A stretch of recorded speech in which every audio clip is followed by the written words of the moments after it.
Hey everybody, Judy the YouTube lawyer here for a very quick live stream show because of some breaking news. Just this morning, Omar Drabick was arrested. He's now in jail in Chatham County, North Carolina, charged with the murder of his wife, Hadeel Hikmat. So you guys may have seen the previous live stream show where I covered Hadeel's disappearance, and subsequently she was found floating dead in Lake Jordan, which is near where my old office used to be in Apex, North Carolina. So this is WRAL. You can see this on their website. Basically, it's a short article saying that the husband was arrested this morning and there's no bond. So this was not a surprise to me because I think pretty much everybody suspected that he was probably the person who had something to do with her disappearance back in late August. So her body was found by a boater at Lake Jordan and was not identified until about a week later. I think her brother had to come from Turkey to identify her. So very sad situation here. It says here he was charged with first-degree murder and concealment of an unnatural death after 34-year-old Hadeel Ghadhanfer Hikmat was found dead in August at Jordan Lake. So his court date is scheduled for September 25th. It says here that deputies had previously suspected foul play in her death and searched the couple's home in Apex, as well as the in-laws' home in Raleigh.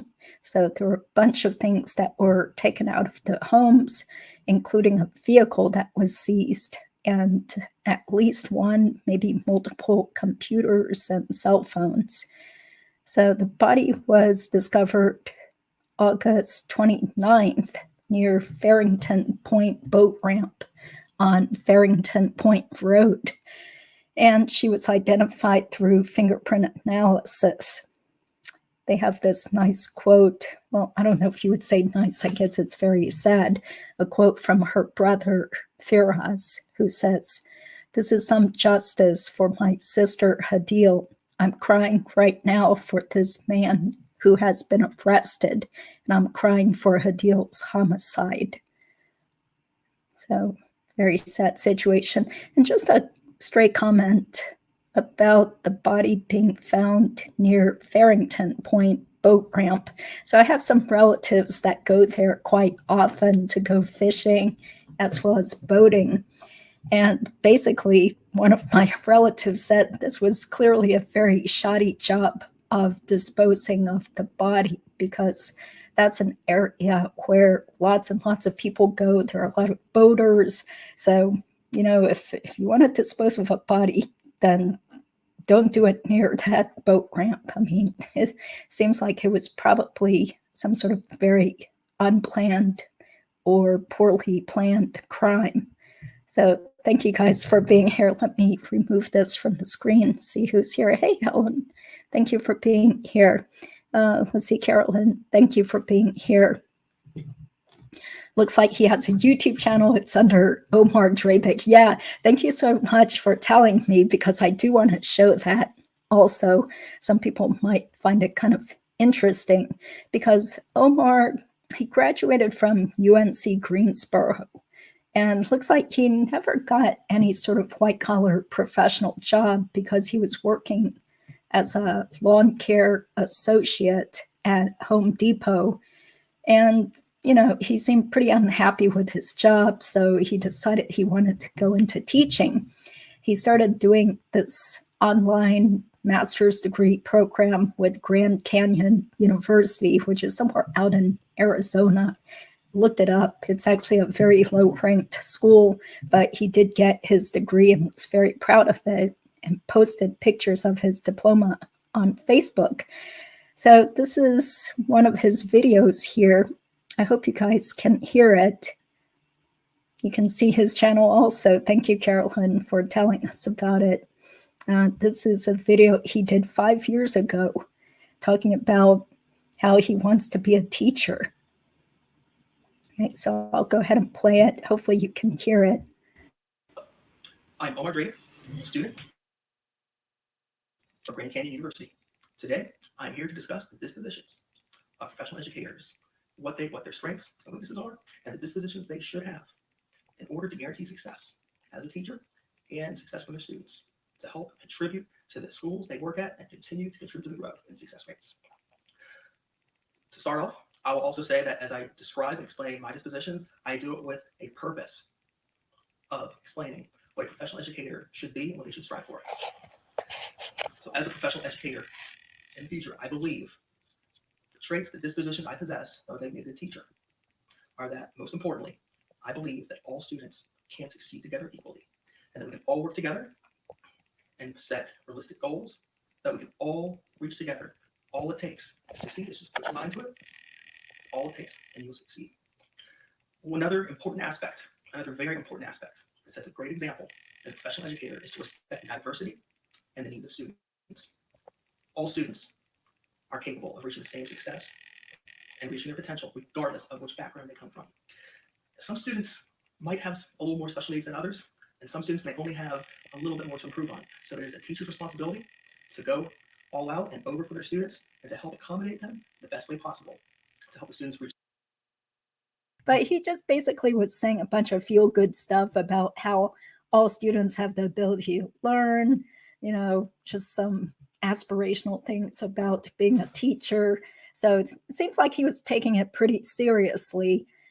But did it really take him like 4 years or more to get that online degree? I guess that's normal if you're just doing it part-time while still working. So in his Facebook, which you can see still because it's all public, he talks extensively about, well, not extensively, but just about how he wants to become a substitute teacher, or he wanted to become a librarian, do something that was less physically draining compared to his job working at Home Depot. Because, you know, he's, as you can see, he's a pretty big guy. He had lots of photos of himself just like flexing and holding up wrestling belts and stuff. So he probably did have to do a lot of heavy pushing, pulling, lifting on his job. So he craved a more sedentary job that wasn't going to be ruining his body as he got older. So why not do teaching? Doesn't seem like he ever got a job teaching, though. His LinkedIn just basically said that he was a substitute teacher, which doesn't really mean much. And lo and behold, he met his wife, Hadeel Hikmat, maybe around the year 2000. And there are some pictures on his Facebook where he is looking really happy with her and saying she's the best wife ever. So let's take a look at that real fast. So just looking at his Facebook a while back before he was arrested, you know, it seemed like seemed like a nice guy. So what do I want to say? I just think this is a horrible, horrible situation. Of course, these are just allegations against Omar Drabick, but it does seem like there is evidence pointing towards him being the culprit. And I thought it was also very interesting that Hadeel, the victim's brother, did come onto my channel, and he graciously gave some more details in his comment here. So I'll put that on the screen. Hopefully we can all take a look at it together if you guys haven't already seen it. Really, really wanted to cover this case because it seemed like nobody was really talking about it, especially on a greater national level, because it seems like, unfortunately, so many times you see it throughout the whole country or the world. There are people having marital problems or relationship problems, and then lo and behold, somebody decides that murdering the other person is the best way to go. So I guess in the grand scheme of things, this wasn't enough for national news, but wanted to talk about it because it occurred so close to where I am, as well as where my office was. So this is what her brother wrote, and I pinned it at the top of the comments. He wrote, "The last conversation my sister and I had was on Monday, August 28th, 2023. So he said that it was the last time he spoke to his sister was about 2:35 p.m. North Carolina time, and at around 3:08 North Carolina time, he saw her on WhatsApp just half an hour. Then suddenly Wednesday, August 30th, his sister's mother-in-law, who is a dentist, Dr. Netta, I guess that's what they called her, she called him and said, 'Where is Hadeel?' He said a brother says he was sleeping, and he woke up and replied, 'What? How do I know? Overseas.' Mom, told me his son," I guess he meant her son, Omar, told her that she went with 3 or 4 people that night, spit on his face, and got in their car. So the brother seemed pretty incredulous, didn't think that was likely to happen. And the mother-in-law allegedly said, "Yes, so tell her to come back home now." So the brother said he was going to call her. He called Hadeel, no signal. The last contact was as mentioned above.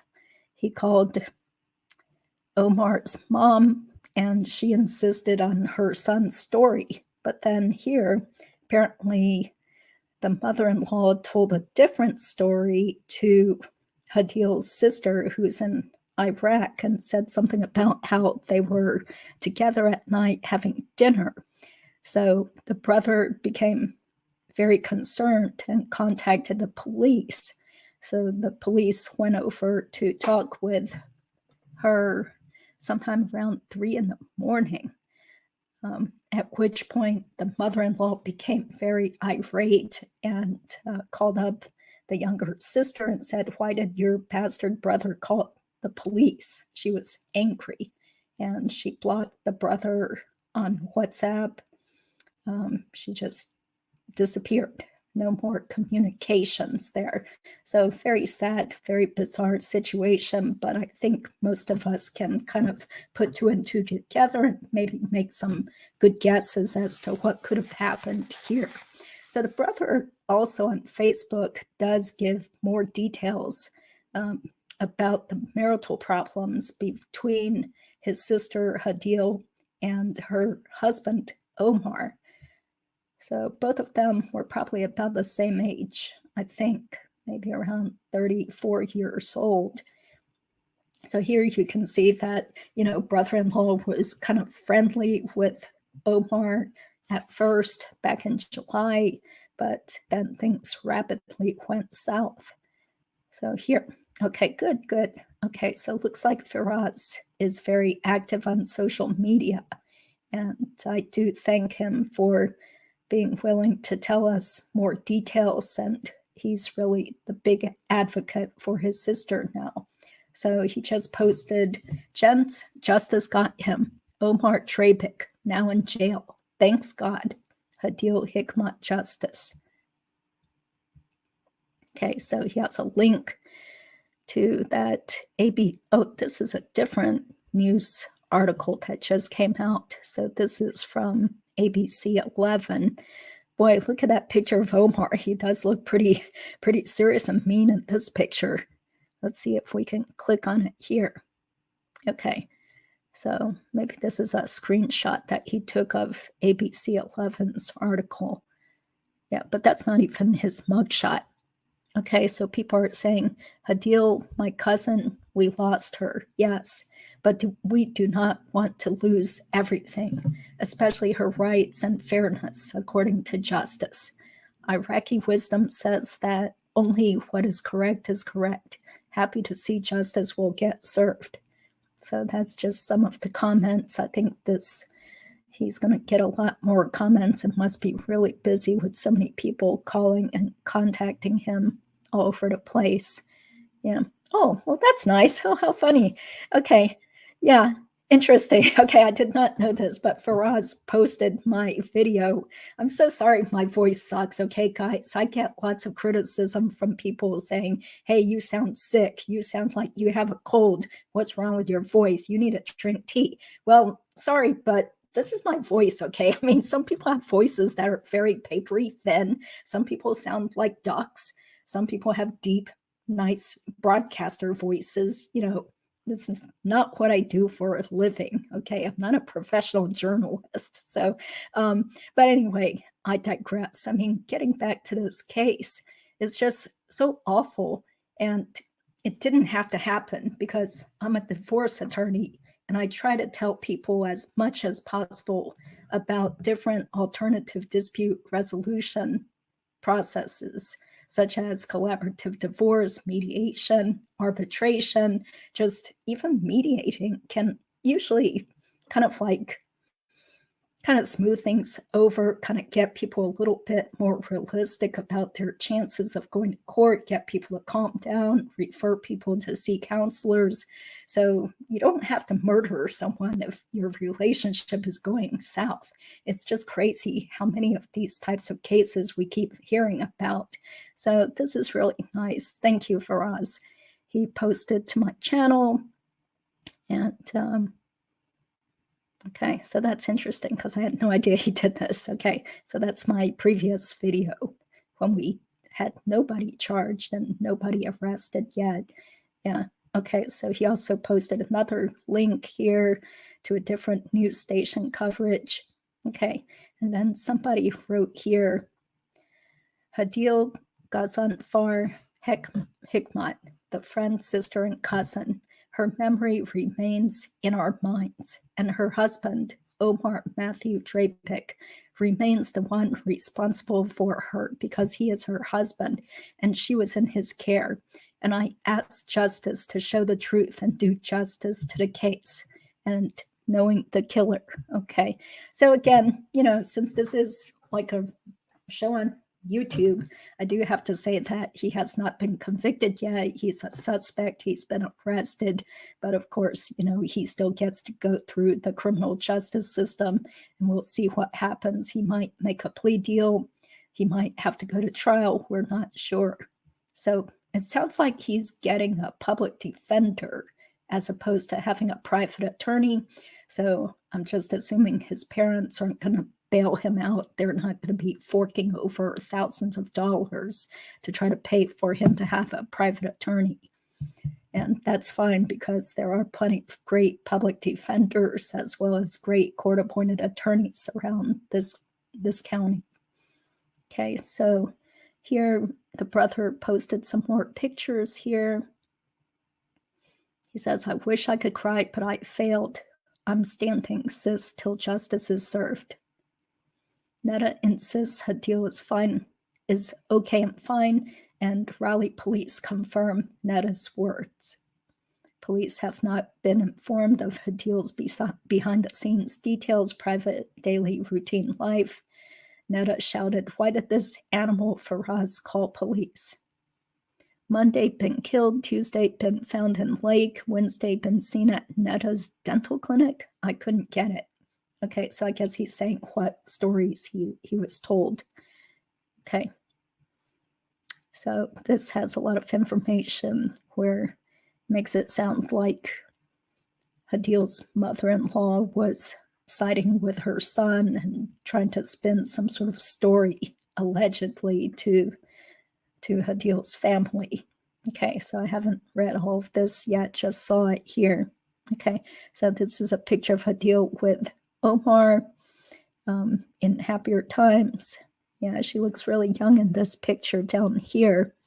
Okay, so again, thank you, Faraz, for just being open and willing to share details and talk about your sister. This is definitely a very unusual and stressful situation for all the people involved here.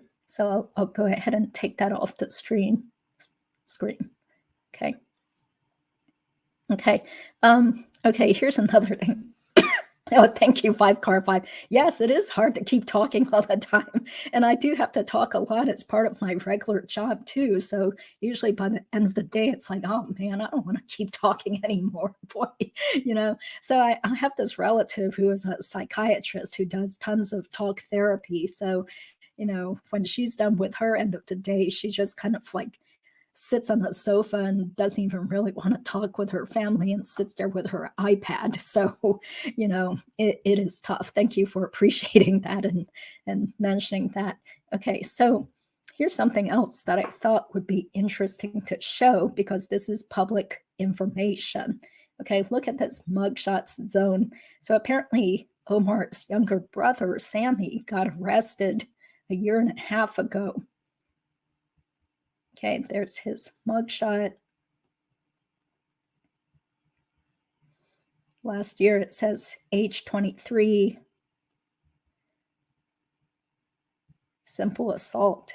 Okay, so I don't see any other details about that, but this is out there in the public domain that his younger brother was arrested last year for assault. So it does make you wonder, like, what was going on there?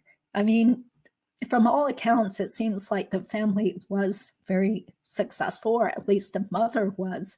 She's a dentist in Raleigh. She came from Iraq when she was a young girl, was educated at UNC Dental School, I believe. She also has a master's degree. She was president or board member of all sorts of different organizations, such as dental organizations, and she was invited to speak at Duke University about Iraqi art a while back. And she, as far as I know, I think she was the founder or co-founder of a free medical and dental clinic, which is here in Cary. So she's well known in certain circles and she's very successful. So I'm sure this must be like horrible for the whole family. If the family was not involved in this has got to be a very tough, horrible time for them also. So makes you wonder, what happened here? Why did Omar turn to murder? Clearly there were some marital problems going on, which Hadeel's brother has mentioned in detail here and there on the internet. But, why couldn't somebody just let their spouse leave in peace? There are ways that you can try to resolve any sort of marital divorce problems with counseling or collaborative divorce, mediation.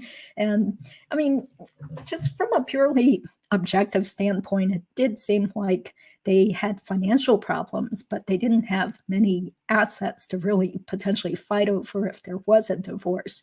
They lived in a townhome that I'm going to assume Omar's parents bought for him back in 2015 because the parents' names, as well as Omar's name, they're all on the title to the property. So, it's like, why did this have to happen? It's just ridiculous. She just came here last year, maybe less than a year ago. Hadeel was working hard at Walmart, even though she was a trained chemical engineer. And working hard, she might have even had a second job too. And turned out she was basically supporting their family, just the two of them, while Omar wanted to work part-time at Home Depot because it was too physically draining and he was hoping to make a career change. So it is very bizarre. The brother also mentioned that they had some fertility, or he had health problems, the husband did. So Hadeel often went to see the doctors or see fertility specialists, I guess, by herself because the husband didn't even want to go with her for these appointments. I'm not sure if it's all true or not, but that's what the story has been so far. Yeah. Okay. Yeah, we're talking about the great brother, which is Hadeel's brother, Faraz, who is trying really hard to keep the word out, make sure that justice is served in this case. I mean, I did think that maybe potentially other members of Omar's family, they should be concerned too, depending on what really happened, because, there are other crimes that people can be charged with, like obstruction of justice, tampering with evidence. There could be potential other people who get charged with other lesser crimes if they were for some reason involved with Omar, either planning or trying to cover up the murder, if he did it. So got to pick my words carefully there, right? Because, the only person arrested so far is the husband, Omar. So that's all I really have to say here. I'm going to have to go back later and edit this video, since there was that 1 minute or so when the internet went down. So I'll have to cut out that part and stuff. So let's see okay, the motive. Yeah, the motive, from what I've seen so far, and of course just hearing the brother's side of the story, is that the two of them quickly started having marital problems and were arguing a lot after Hadeel showed up, and they started living together in Apex in that little townhome. And so they probably had financial issues, because she's working at Walmart, he's working part-time at Home Depot. How much money can the two of them possibly make doing those types of jobs? And it seems like the mother-in-law might have been pressuring them to have grandkids, and then they had fertility issues. Maybe Omar had some health problems. So, I guess maybe they had some sort of big fight. Something happened where her body wound up in Lake Jordan. And we still don't know exactly what the cause of death is. Was she strangled? Was she beaten or shot? I don't know. So just guessing. So, okay. Yeah. Thank you, 5Car5, for being understanding. Oh, okay. Now, I do not sound like Mariah Carey. I won't be singing any of her songs. Yeah, I'm sure everybody's grateful for that. Yeah. So thank you to Hadeel's brother for drawing attention to what happened, because sometimes, I've been involved in some criminal matters, and there are plenty of times when relatives of the deceased, they don't talk to the media because maybe they're too emotionally overwrought. They're very private people. They don't want to be subjected to lots of intrusive, potentially embarrassing questions. Or mainly it's because, most people don't want to have their faces shown on an international or national level and face the scrutiny of all sorts of people knowing about them and stuff. So I think it's really great that her brother has taken the lead to be willing to speak to media. Even though he's in another country, his English is great. So he's really out there trying to draw attention to what happened to his sister. Yeah, who else will be her advocate, right? So yeah, I think so. Yeah. I kind of feel like Hadeel was too good for him. This guy, it's kind of mean to say, but it sounded like he just did not really succeed professionally or academically. He got this degree that still didn't get him a real teaching job. And, if she was a chemical engineer in her home country, I'm sure she was probably an excellent student, really smart person who probably eventually could have gotten a much better white-collar job here. But then she would be supporting him, right? So yeah, he was probably deep down resentful, and he probably knew that she was probably a little bit too good for him, and who knows, probably didn't want her, out and about, potentially attracting attention and other men, maybe. I don't know. Maybe if she couldn't have a baby, she was disposable.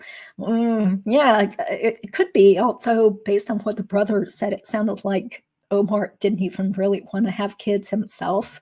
So, yeah. Oh, okay. Thank you, Trish. Thanks for being here. Yeah, she was too intelligent for him. Yeah, I feel so sad about this. Okay. This wasn't an honor killing where she wouldn't go along with his demands. People that do that rationalize it's the right thing.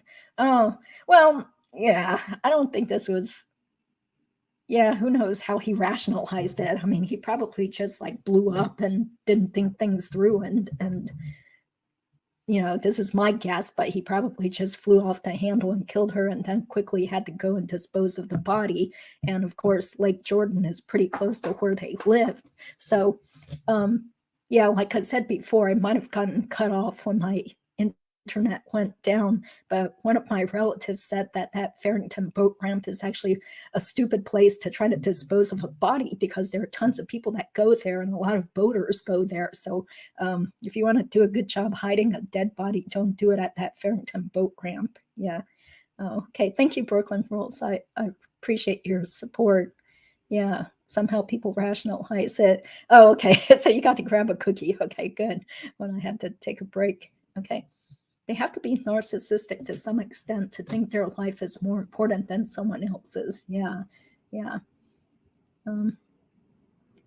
It amazes me that people think they can just kill someone and then go about business as usual. Yeah, it seems to happen a lot in these criminal cases that we're reading about, right? Yeah, just like the Dan Markel case. Yeah. Hey, Slamit Sosa, thanks for being here. Oh, okay. Yeah.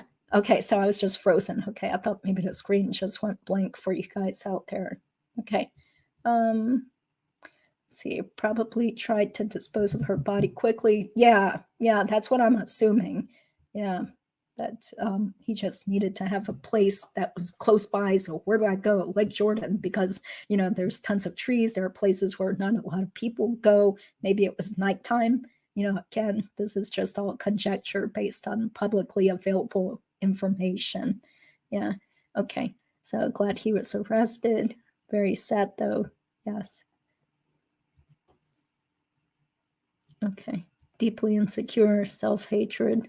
Appreciate you guys caring about justice for Hadeel Hikmat. She seems like a wonderful, lovely person who had a large extended family, lots of friends who care about her. She was just trying to find herself here in North Carolina and get herself established, hardworking, devoted person who unfortunately had her life ended at age 34. So thank you guys. Hope to see you guys on the next live stream sometime this weekend, and we'll get back to the Dan Markel murder case then. Thanks. Have a great day.